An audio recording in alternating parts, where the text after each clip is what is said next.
Welcome back to Farm and Hammer, everyone. I hope you guys are all having a great day. Before we get started here, I just wanted to mention a couple things. For everyone that's been asking me about the Heatwave, and who's had a bunch of questions, for any of you in the northern US, you can go to the World Dairy Expo there in Madison, Wisconsin. I think it's October 4th through the 7th, maybe. Correct me if I'm wrong in the comments, but if you guys are up north and you want to check out the machine, Shearwell, they did tell me that they are going to be up there at the World Dairy Expo, and they'll have some Heatwaves there on site, and they can answer any questions that you've got. So if you're interested in the Heatwave and you happen to be at the World Dairy Expo, you can go check them out there. Let's get into the video. Today is a warm one. We had a couple days of really cool temps, felt like fall, and now it's back in the upper 80s, low 90s. So, but of course it's Saturday, so I've got a lot of work to catch up on for next week. But this is what I picked up yesterday. This is a whole pallet of milk replacer. Since I bought it in bulk, it was a couple dollars cheaper per bag. There's 40 bags on this pallet here, and this ran me $88 a bag, so you can do the math. So far, including the other bags I've already purchased individually, I spent well over 4,300 bucks just on milk replacer. So since I bought 40 more bags and I've already gone through about 10 bags so far, that means I at least have to have 50 calves because I've already gone through 10, and each calf will use approximately one bag. So I need to be finding some calves to buy. So far I have 24 calves. Number 5, he did not make it. So we're down to 23. I've got 2 new ones in the barn that you haven't seen yet, so I'll show you them here in a minute. But first we're gonna get this unloaded and try to stick it in the calf barn. The problem unloading this pallet is that the driveway that goes to the garage door on the calf shed, it's not wide enough for me to turn the tractor and go straight into the barn. So I'm gonna try to have to set the pallet by the door and somehow push it from the side all the way into the barn. We'll see how it goes, but that's the only place I've got to put the milk powder, so we're gonna have to make it work. You can see it's got the truck squatting a little bit. Got 40, 50-pound bags, so it's at least 2,000 pounds on there. Probably the most weight I've had directly in the bed, but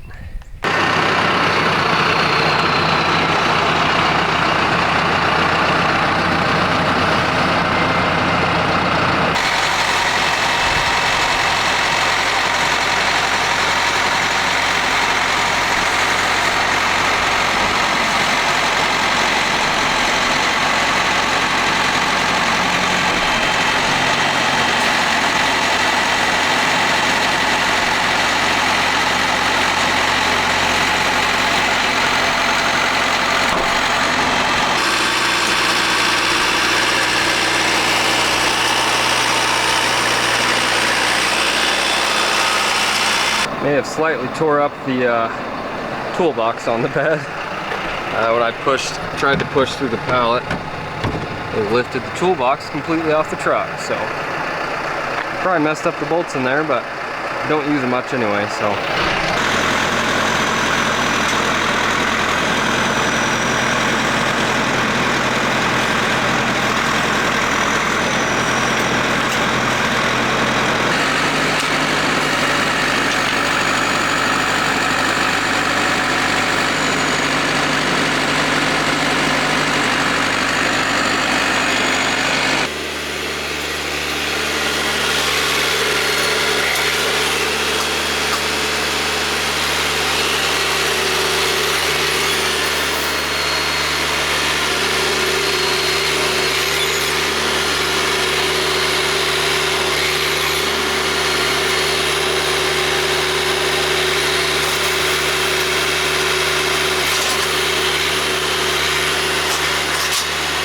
I've got the forks there. I'm going to stick one of these pallets on the forks and see if I can push it from this angle and push it a little further into the barn. Right now she's sticking out pretty bad, so let's see what we can do.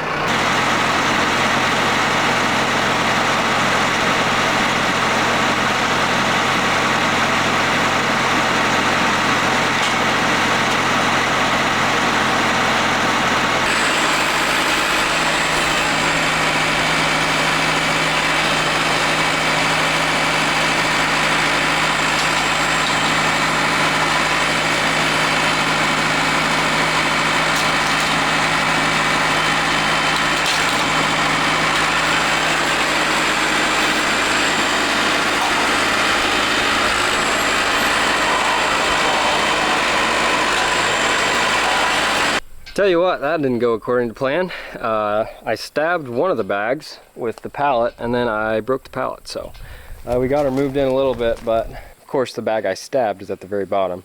And with these things being $88 a bag, I'd rather unstack this whole thing and save the one bag than let it go bad there at the bottom. So that's probably what I'm gonna do. Not what I was hoping, but looks like we'll have to restack the whole thing anyway. At least get it in the barn.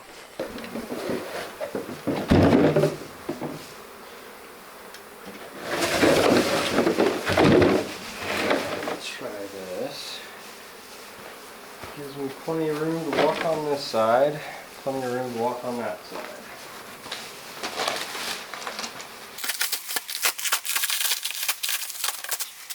Not the job I was hoping to do today. Of course, I picked the hottest day of the week to do it, but here we are.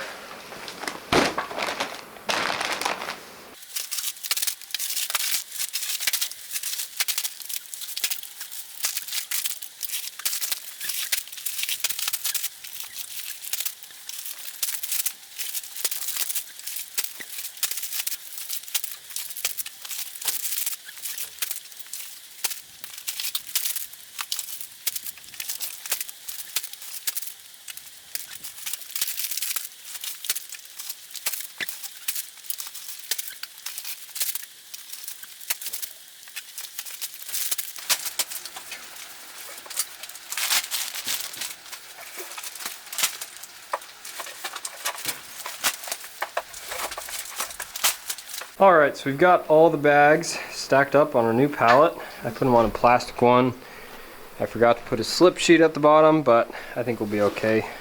Not the best job stacking, but not horrible.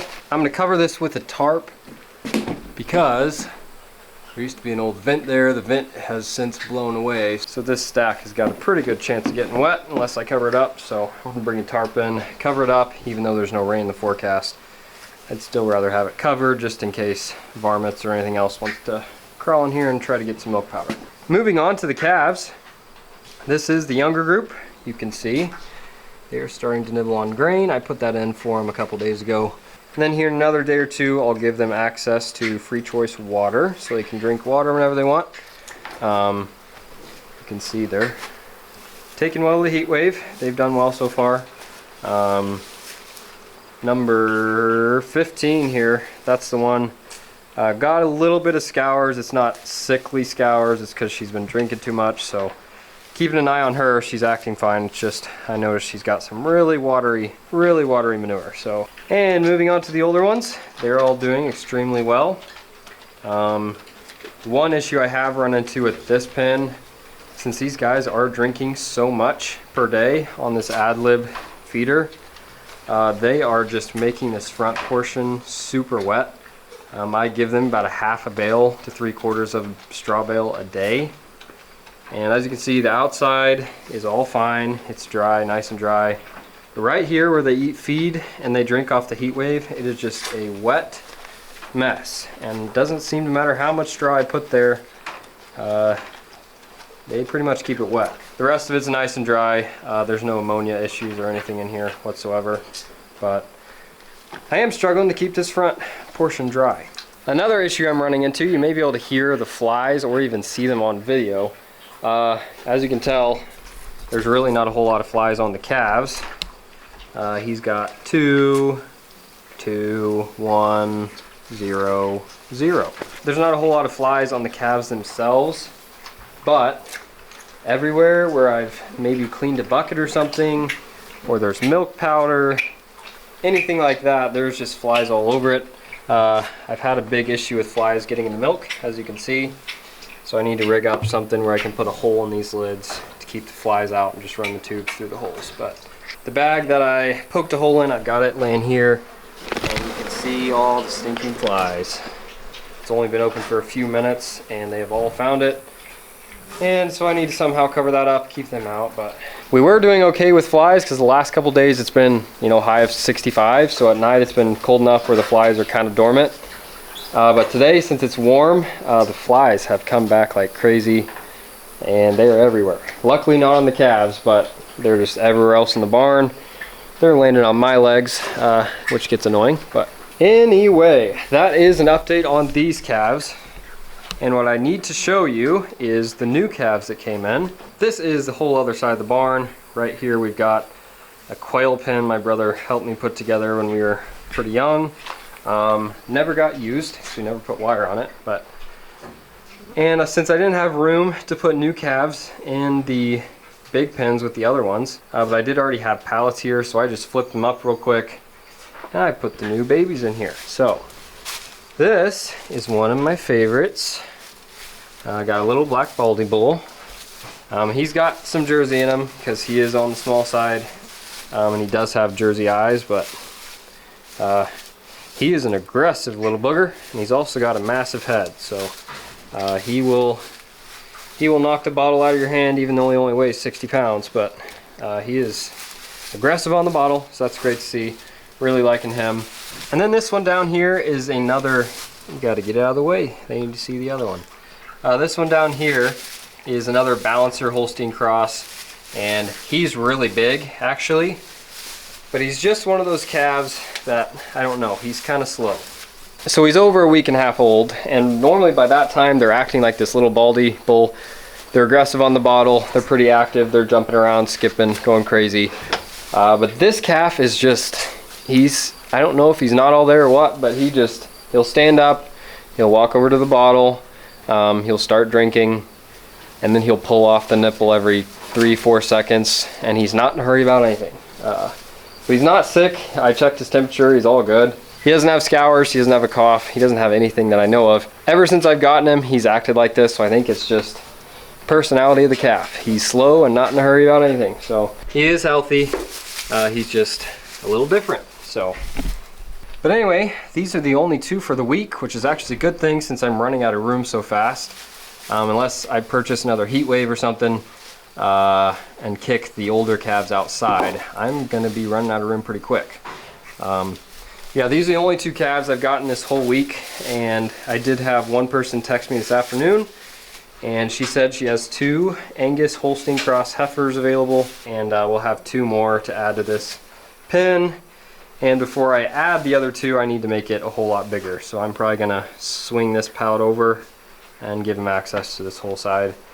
Then hopefully I'll have something figured out on where to put all these new babies. Thank you all for watching. I hope you enjoyed this one, and thank you to everyone who has moved over to the new Instagram account. I think we've already reached over 300 followers there, so appreciate you guys for checking that out. The link is always in the description. And with that being said, I will see y'all next time.